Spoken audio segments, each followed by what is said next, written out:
शबनम का ताज। किसी बादशाह की सिर्फ एक ही बेटी थी।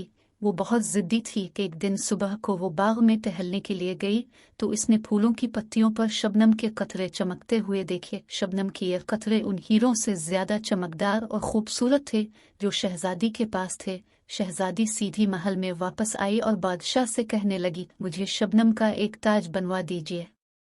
जब तक मुझे ताज नहीं मिलेगा मैं ना कुछ खाऊंगी ना पीऊंगी। ये कहकर शहजादी ने अपना कमरा बंद कर लिया और चादर ओढ़कर पलंग पर लेट गए।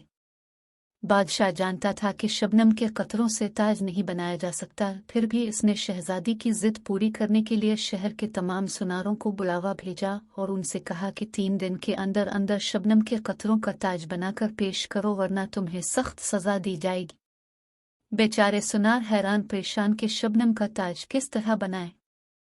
इन सुनारों में एक बूढ़ा सुनार बहुत अक्लमंद था। सोचते सोचते इसके दिमाग में एक तरकीब आई। वो दूसरे दिन सुबह को महल के दरवाजे पर गया और सिपाहियों से कहा कि वो शहजादी का ताज बनाने आया है। सिपाही इसे शहजादी के पास ले गए।